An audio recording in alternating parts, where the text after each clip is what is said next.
আসসালামু আলাইকুম অষ্টম শ্রেণীর সুপ্রিয় শিক্ষার্থীরা, আশা করছি তোমরা সবাই ভালো আছো। আজ আমরা অষ্টম শ্রেণীর গণিত বইয়ের প্রথম অধ্যায়টি নিয়ে আলোচনা করব। প্রথম অধ্যায়টির নাম হচ্ছে প্যাটার্ন। এখন চলো জেনে আসি প্যাটার্ন কি, প্যাটার্ন কাকে বলে।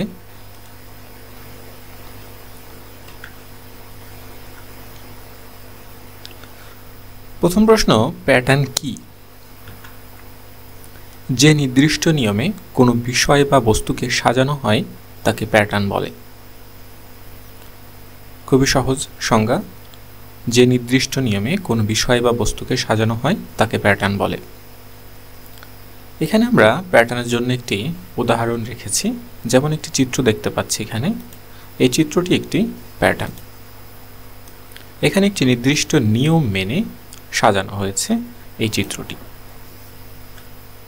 আরেকটি চিত্র দেখে আসি, এটিও একটি প্যাটার্ন। এখানে নির্দিষ্ট নিয়ম মেনে এই চিত্রটি সাজানো হয়েছে। বৈচিত্র্যময় প্রকৃতি নানা রকম প্যাটার্নে ভরপুর। প্রকৃতির এই বৈচিত্র্য আমরা গণনা ও সংখ্যার সাহায্যে উপলব্ধি করি। প্যাটার্ন আমাদের জীবনের সঙ্গে জুড়ে আছে নানাভাবে। শিশুর লাল নীল ব্লক আলাদা করা একটি প্যাটার্ন। লালগুলো একদিকে যাবে, নীলগুলো ওই দিকে যাবে, সে গণনা করতে শেখে সংখ্যার একটি প্যাটার্ন। আবার 5-এর গুণিতকগুলোর শেষে 0 বা 5 থাকে, এটিও একটি প্যাটার্ন। সংখ্যার প্যাটার্ন চিনতে পারা একটি গাণিতিক সমস্যার সমাধানে দক্ষতা অর্জনের গুরুত্বপূর্ণ অংশ। আবার আমাদের পোশাকে নানা রকম বাহারি নকশা, বিভিন্ন স্থাপনার গায়ে কারুকার্যময় নকশা ইত্যাদিতে জ্যামিতিক প্যাটার্ন দেখতে পাই। এই অধ্যায়ের সাংখ্যিক ও জ্যামিতিক প্যাটার্ন নিয়ে আলোচনা করা হবে। আমরা এই অংশ থেকে যেটি বুঝতে পারলাম, নির্দিষ্ট নিয়মে কোনো বিষয় বা বস্তুকে সাজানো হয় তাকে প্যাটার্ন বলে। এই প্যাটার্নগুলো হতে পারে আমাদের চারপাশের থাকা বিভিন্ন নকশা, হতে পারে সেটি সংখ্যা। এখন আমরা জানব প্যাটার্ন 1.1। নিচের প্রথম চিত্রের টাইলসগুলো লক্ষ্য করি, এগুলো একটি প্যাটার্নে সাজানো হয়েছে। এখানে প্রতিটি আড়াআড়ি টাইলসের পাশের টাইলসটি লম্বালম্বিভাবে সাজানোর এই নিয়মটি একটি প্যাটার্ন সৃষ্টি করেছে। আমরা যদি এই চিত্রটি লক্ষ্য করি তাহলে দেখতে পাবো এখানে একই ধরনের প্যাটার্ন বারবার ব্যবহার করা হয়েছে। এখানে একটি দাগ ব্যবহার করা হয়েছে লম্বালম্বি, এখানে একটি, আবার এইগুলো লম্বালম্বিভাবে ব্যবহার করা হয়েছে। এখানে কিন্তু একটি প্যাটার্নে সাজানো হয়েছে। আমরা যদি দ্বিতীয় চিত্রটি দেখি তবে এখানে একটি প্যাটার্ন দেখতে পাবো। যদি আমরা 1 এবং 3 যোগ করি তবে পাই 4, আবার 3 আর 3 যদি যোগ করি তবে পেয়ে যাব 6, আবার 3 আর 1 যদি যোগ করি তাহলে পাবো 4। একইভাবে আবার এই দুটো যদি যোগ করি তাহলে 3, এই দুটো যদি যোগ করি তাহলেও কিন্তু 3 পাচ্ছি আমরা। এখানে 1 এবং 1 যোগ করলেও 2 পাওয়া যাচ্ছে। অর্থাৎ এখানে একটি নির্দিষ্ট নিয়মে সংখ্যাগুলো সাজানো হয়েছে। তাই বলা যায় প্রথম এবং দ্বিতীয় চিত্র দুটি প্যাটার্ন অনুসরণ করা হয়েছে। এখানে আরেকটি প্যাটার্নের কথা বলা হয়েছে। আবার 1, 4, 7, 10, 13 সংখ্যাগুলোতে একটি প্যাটার্ন বিদ্যমান। আমরা যদি এখানে তাহলে দেখব 1 থেকে 4-এর পার্থক্য হচ্ছে 3, আবার 4 থেকে 7-এর পার্থক্য হচ্ছে 3, আবার 7 থেকে 10-এর পার্থক্য হচ্ছে 3, 10 থেকে 13-এর পার্থক্য হচ্ছে 3। তাই আমরা দেখতে পাচ্ছি এখানে প্রতিবারে 3 যুক্ত হয়ে নতুন সংখ্যা তৈরি হয়েছে। অর্থাৎ 13-এর পরের সংখ্যাটি আমরা নিশ্চয়ই বলতে পারবো। 13-এর সাথে 3 যোগ করলে যে সংখ্যাটি হবে সেটাই হচ্ছে আমাদের পরবর্তী সংখ্যা। অর্থাৎ 13 যোগ 3 যদি করি তাহলে আমরা পাবো হচ্ছে 16। তাই আমরা বলতে পারি 13-এর পরের সংখ্যাটি হচ্ছে 16। এবার আরেকটি প্যাটার্ন আমরা এখানে লক্ষ্য করি, যেখানে আছে 2, 4, 8, 16, 32। আমরা যদি দেখি এখানে কি ধরনের প্যাটার্ন ফলো করা হয়েছে। 2 থেকে 4 2 এর 2 গুণ, মানে হচ্ছে 2 এর ডাবল। তার মানে এখানে 2 এর সাথে 2 গুণ করা হয়েছে। আবার যদি দেখি 4 থেকে 8 4 এর ডাবল, অর্থাৎ 4 এর 2 গুণ হচ্ছে 8। তার মানে এখানে 2 এর সাথে 2 গুণ, আবার 4 এর সাথে 2 গুণ করে প্রতিবারে বৃদ্ধি পাচ্ছে। 8 এর ডাবল হচ্ছে 16, মানে 8 এর দ্বিগুণ হচ্ছে 16, 16 এর দ্বিগুণ হচ্ছে 32। তাহলে 32 এর দ্বিগুণ কত হবে? 64। 32 এর সাথে আমরা যদি 2 গুণ করি তাহলে কিন্তু পরবর্তী সংখ্যাটি আমরা বের করতে পারবো। 32 দুগুণে 64।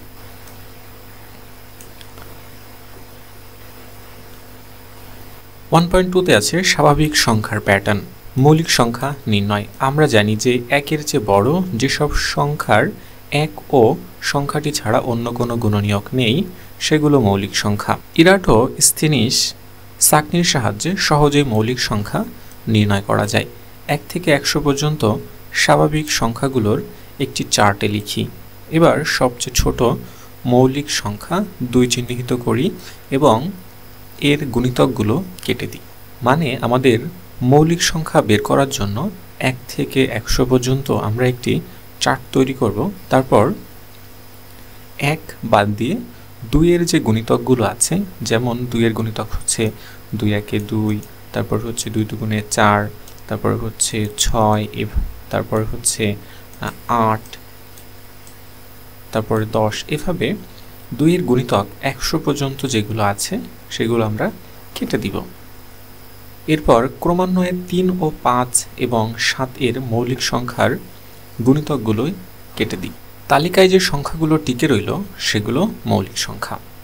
এখন আমরা জানার চেষ্টা করব 2 এর গুণিতক কিভাবে সহজে নির্ণয় করা যায়, 3, 5 এবং 7 এর গুণিতকগুলো কিভাবে আমরা সহজে নির্ণয় করতে পারি।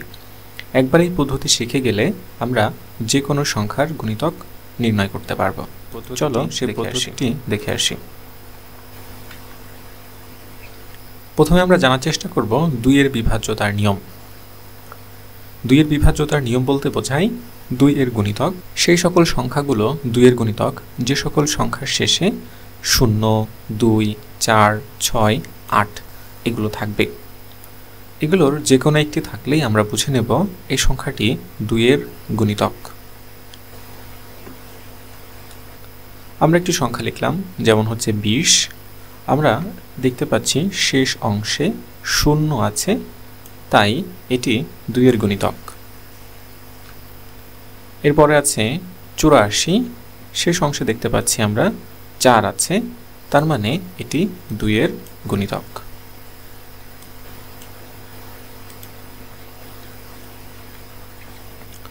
পঁচাত্তর, আমাদের শেষ অংশে কিন্তু 5, যা 2 এর এই গুণিতক বা বিভাজ্যতার নিয়মের মধ্যে কিন্তু নেই, অর্থাৎ 75 সংখ্যাটি কিন্তু 2 এর গুণিতক নয়। এরপর আছে 2052। এখন তোমরা কি বলতে পারবে সংখ্যাটি 2 এর গুণিতক কিনা? খুবই সহজ, শেষ যে অংশটি আছে অর্থাৎ একক স্থানে কিন্তু 2 আছে, তার মানে এটি 2 দ্বারা নিঃশেষে বিভাজ্য, অর্থাৎ এই সংখ্যাটি 2 এর গুণিতক। এরপরে আছে 4676, আমরা কিন্তু সহজেই বলতে পারবো এটি 2 এর গুণিতক কিনা, কারণ শেষ অংশে 6 আছে অর্থাৎ একক স্থানে 6 আছে, তাহলে আমরা বুঝে নিব যে এটি 2 এর গুণিতক, এটি 2 দ্বারা নিঃশেষে বিভাজ্য।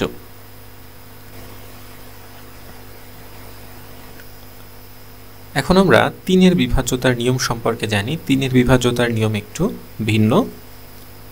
আমরা 3 এর বিভাজ্যতার নিয়ম বোঝার জন্য 27 সংখ্যাটিকে নিয়েছি। এখন দেখব 27 সংখ্যাটি 3 দ্বারা বিভাজ্য কিনা। আমরা 3 ঘর নামতা নিশ্চয়ই জানি, আমরা জানি 3 নং 27, তার মানে এটা 3 দ্বারা বিভাজ্য। যখন আমাদের সামনে বড় সংখ্যা চলে আসবে তখন কিন্তু একটু বুঝে ওঠা মুশকিল হয়ে যায় যে এটি 3 এর গুণিতক কিনা। এর জন্য আমরা এই নিয়মটি খুব ভালোভাবে বুঝে নিব। এখন সেই নিয়মটি আমরা এখানে অ্যাপ্লাই করি।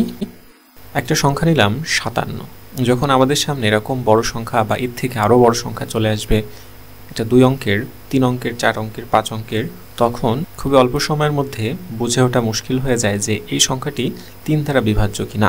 এখন আমরা নিয়মটি জেনে আসি। আমরা যে কাজটি প্রথমে করব, 7 এবং 5কে অর্থাৎ 57 সংখ্যাটিকে যোগ করব। 5 যোগ 7 যোগ করলে কত হলো? 12। এখন আমাদেরকে দেখতে হবে 3 দ্বারা 12কে ভাগ করা যায় কিনা। 3 দ্বারা 12কে ভাগ করা যায় বলতে আমরা 3 ঘর নামতা গুনব। 3 একে 3, 3 দুগুণে 6, 3 3 9, 3 4 12, মানে 3 দ্বারা 12কে নিঃশেষে ভাগ করা যায়। এর অর্থ হলো 3 দ্বারা 57কেও ভাগ করা যাবে। অর্থাৎ 3 এর গুণিতক 57। খুবই সহজ না? চলো আরেকটি ট্রাই করি। 207 এই সংখ্যাটিও কি 3 এর গুণিতক? আমরা কিন্তু দেখেই বুঝতে পারি না এটা 3 এর গুণিতক কিনা। যদি আমরা এই নিয়ম অনুযায়ী একটু ফলো করি তাহলে কিন্তু বুঝতে পারবো যে এটি 3 এর গুণিতক কিনা। আমরা প্রথমে যে কাজটি করব, আমরা এই 3টি সংখ্যা যোগ করব, 2 যোগ 0 যোগ 7, তাহলে দেখতে পাচ্ছি 9। এখন আমরা দেখব 3 দ্বারা 9কে ভাগ করা যায় কিনা। 3 3 9 মানে হচ্ছে 3 9 এর মধ্যে যাচ্ছে, 3 দ্বারা 9কে নিঃশেষে ভাগ করা যায়। এর অর্থ 3 দ্বারা 207কেও নিঃশেষে ভাগ করা যাবে। 3 এর গুণিতক 207।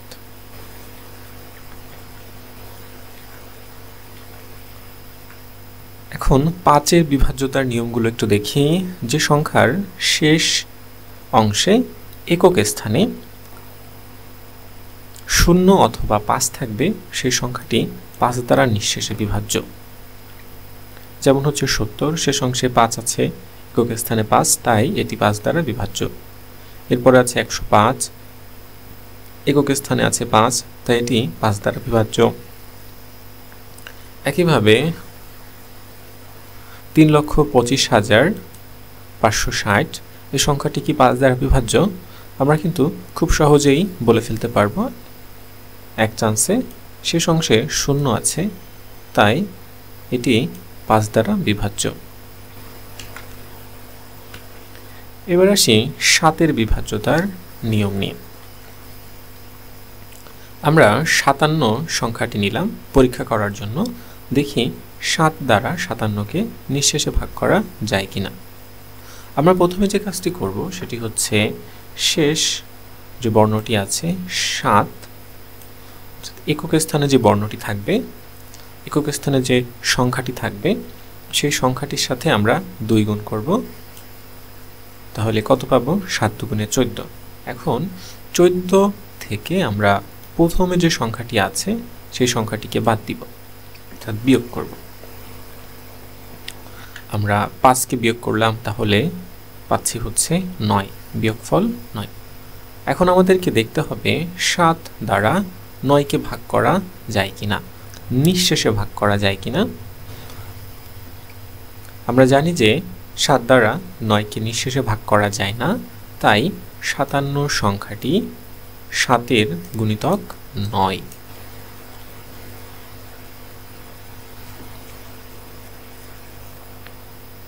সুপ্রিয় শিক্ষার্থীরা, আশা করছি তোমরা এই অংশটি বুঝতে পেরেছ।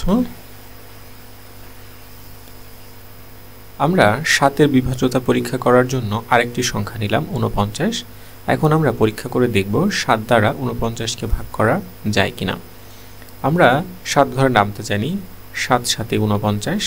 আমরা একবারেই এটা বোঝা যাচ্ছে যে এটি 7 এর গুণিতক। তারপরে আমরা এই নিয়মটি দিয়ে পরীক্ষা করে দেখব যেটি 7 দ্বারা বিভাজ্য কিনা। আমরা একক স্থানে যে সংখ্যাটি আছে সেই সংখ্যাটির সাথে 2 গুণ করব, 9 দুগুণে 18। 18 থেকে আমরা প্রথম যে সংখ্যাটি আছে 4, এটিকে বাদ দিব, বিয়োগ করলাম 4, বিয়োগ করলে পাচ্ছি 14। এখন দেখতে হবে 7 দ্বারা 14কে ভাগ করা যায় কিনা। আমরা জানি 7 দ্বারা 14কে নিঃশেষে ভাগ করা যায়, 7 থেকে 7, 7 দুগুণে 14, তাই বলা যায় 7 দ্বারা 49 নিঃশেষে বিভাজ্য, তাই 7 এর গুণিতক 49।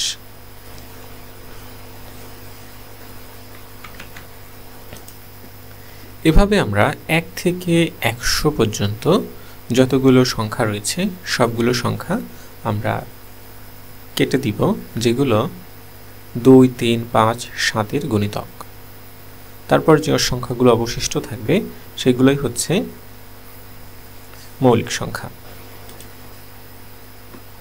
মৌলিক সংখ্যা হচ্ছে 2 3 5, এরপর রয়েছে 7 11, এরপরে আছে 17 23 29 31 এভাবে আমরা মৌলিক সংখ্যাগুলো সহজেই বের করতে পারি। সংখ্যা শ্রেণীর নির্দিষ্ট সংখ্যা নির্ণয়। উদাহরণ 1, সংখ্যাগুলোর পরবর্তী দুইটি সংখ্যা নির্ণয় করো। সংখ্যাগুলো হচ্ছে 3, 10, 17, 24, 31। এখন 31-এর পরে আমাদেরকে দুটি সংখ্যা নির্ণয় করতে হবে। এটি নির্ণয় করার জন্য আমাদেরকে এখানে যে প্যাটার্নটি ফলো করা হয়েছে সেই প্যাটার্নটি বুঝতে হবে। 3 এবং 10 এই দুটির মধ্যে পার্থক্য হচ্ছে 7। আবার 10 থেকে 17-এর মধ্যে পার্থক্য হচ্ছে 7, মানে 10-এর সাথে 7 যোগ করে 17 হয়েছে, 17-এর সাথে 7 যোগ করে 24, 24-এর সাথে 7 যোগ করে 31। তাহলে 31-এর পরের সংখ্যাটি কত হবে? 31-এর সাথে যদি আমরা 7 যুক্ত করি তাহলে পরের সংখ্যাটি পেয়ে যাব।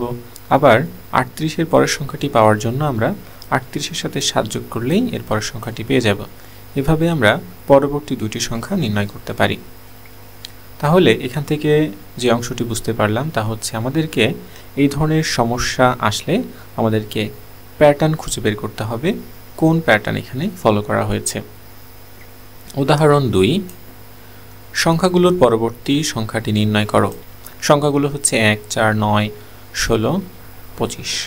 পাশাপাশি দুটি সংখ্যার পার্থক্য, 1 থেকে 4-এর পার্থক্য হচ্ছে 3, আবার 4 থেকে 9-এর পার্থক্য হচ্ছে 5। এখানে কি প্যাটার্ন ফলো করা হয়েছে? তোমরা যদি দেখো, প্রথম সংখ্যাটির পার্থক্য হচ্ছে 3, তারপরের সংখ্যাটির পার্থক্য হচ্ছে 5, মানে এখান থেকে পরবর্তী সংখ্যাটির যে পার্থক্য তার সাথে 2 যোগ করা হয়েছে। তাহলে প্রথম সংখ্যার পার্থক্য হচ্ছে 3, পরের সংখ্যার পার্থক্য হচ্ছে 3 যোগ 2, তাহলে কত হলো? 5। পরবর্তী সংখ্যার পার্থক্য কত হবে? আমরা 5-এর সাথে যদি 2 যোগ করি তাহলে হবে হচ্ছে 7, যা পরবর্তী সংখ্যার পার্থক্য। এই তো পেয়ে গেলাম আমরা পরবর্তী সংখ্যার পার্থক্য। এর পরবর্তী সংখ্যার পার্থক্য কত হবে? আমরা যদি 7-এর সাথে 2 যোগ করি আবার, তাহলে পেয়ে যাব হচ্ছে 9, যা পরবর্তী সংখ্যার পার্থক্য। এর পরবর্তী সংখ্যার পার্থক্যটি কত হবে? আমরা এখানে 9-এর সাথে যদি 2 যোগ করি, 9 যোগ হচ্ছে 2, তাহলে কত হবে? 9 আর 2 হচ্ছে 11, তাহলে পরবর্তী সংখ্যার পার্থক্য হবে হচ্ছে 11, মানে এই অংশটাতে হবে হচ্ছে 11। আমরা যদি 25-এর সাথে 11 যোগ করি তাহলে 11 যোগ হচ্ছে 25, তাহলে আমরা কত পাবো? 11 যোগ 25 করলে 5 আর 6, 5 আর 1 6, 2 আর 1 হচ্ছে 3, তার মানে পরবর্তী সংখ্যাটি হবে 36। খুবই সহজ, আশা করছি তোমরা বিষয়টি বুঝতে পেরেছ। যদি না বুঝে থাকো তাহলে ভিডিওটি একটু পিছনে নিয়ে আবার এই অংশটি দেখে নাও। উদাহরণ 3, সংখ্যাগুলোর পরবর্তী সংখ্যাটি নির্ণয় করো। সংখ্যাগুলো হচ্ছে 1, 5, 6, 11, 17, 28। এখানে কি ধরনের প্যাটার্ন ফলো করা হয়েছে আমরা তাই আগে খুঁজে বের করব, তারপরে আমরা পরবর্তী সংখ্যাটি নির্ণয় করব। যদি আমরা দেখি 1 এবং 5 যোগ করে হচ্ছে 6, তারপরে 5 এবং 6 যোগ করে হচ্ছে 11, যে সংখ্যাটি এই অংশে বসলো, এরপরে 6 আর 11 যদি যোগ করি তাহলে পাবো হচ্ছে 17, যা এই অংশে বসলো। এরপরে আছে আমাদের 11 এবং 17 যদি যোগ করি তাহলে পাচ্ছি হচ্ছে 28, যা এই অংশটাতে বসলো। এরপর আমরা যদি 17 এবং 28 যোগ করি, 17 এবং 28 যদি যোগ করি তাহলে পাবো হচ্ছে 45, যা পরবর্তী সংখ্যা, যা হবে পরবর্তী সংখ্যা। এর পরের সংখ্যাটি যদি আমরা বের করতে চাই তাহলে আমরা কিভাবে বের করব?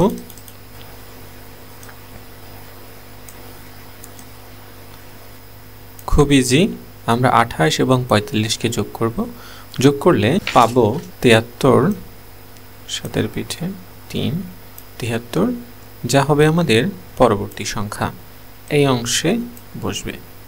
আমরা যদি এর পরের সংখ্যাটি বের করতে চাই, 45 এবং 73 আমরা যোগ করব, তাহলে পাবো 118, 1 1 8। এভাবে আমরা আনলিমিটেড সংখ্যা নির্ণয় করতে পারি। আমাদের একটি কাজ দিয়েছে, কাজটি হচ্ছে 1 নাম্বার 0 1 1 2 3 5 8 13 21 34 সংখ্যাগুলোকে ফিবোনাক্কি সংখ্যা বলা হয়। এখন ফিবোনাক্কি সংখ্যা কি?